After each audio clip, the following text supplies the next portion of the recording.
A very happy Easter to you and yours. I just wanted to take this time to share a word of encouragement with you. Perhaps you're wondering what the story of Easter is all about, or maybe you've known it well for a long time but find it hard to truly accept it. Maybe it's a bit too far-fetched for your liking. But when we catch a glimpse of who Jesus truly is, the pieces start fitting together and the truth simply can't be denied. One of the most compelling evidences that what the Bible says about Jesus is true comes from the amount of prophecies fulfilled during his life. Daniel predicted the arrival of the one and only Jewish Messiah before the temple was destroyed. The Old Testament prophets predicted that he would be born in Bethlehem. That's found in Micah 5:2. To a virgin, Isaiah 7:4. Betrayed for 30 pieces of silver, Zechariah 11:12-13. And died by crucifixion, Psalm 22.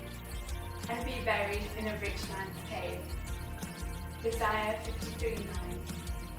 Moreover, Jesus himself said that he would be killed and 3 days later rise from the dead. In John chapter 2, when asked by Jewish leaders, "What sign can you give us to prove your authority to do all these things?" he replied, "Destroy this temple, and I will raise it again in 3 days."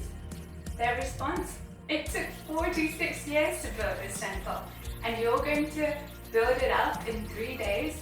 He, however, was talking about his body. After he rose from the dead, his followers thought back to what he said, and they believed. Did you know that Napoleon Bonaparte once said, "I know men, and I tell you, Jesus Christ is no mere man.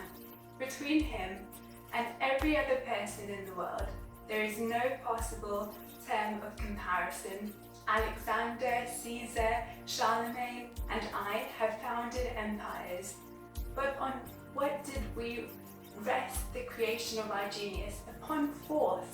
Jesus Christ founded his empire upon love. And at this hour, millions of men would die for him." But my question today is, how can I live for him? Jesus' greatest commandment to us is to love the Lord your God with all your heart, soul, and strength. But he didn't just stop there. He said, "And love others as yourself." Simple, right? But deep down, it's so powerful. Imagine living that way, loving God with everything you have and treating others the way you'd like to be treated.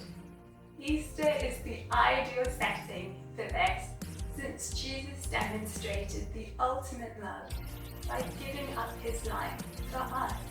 It's as if he's saying, "This is how much I love you. Now go and love each other in the same way." So this Easter, let's try to do just that.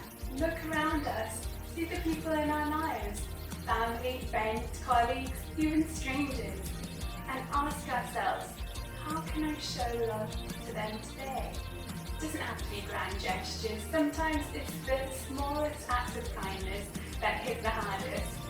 That's what Easter is all about. Loving God passionately and spreading that love around, one act of kindness at a time. Happy Easter.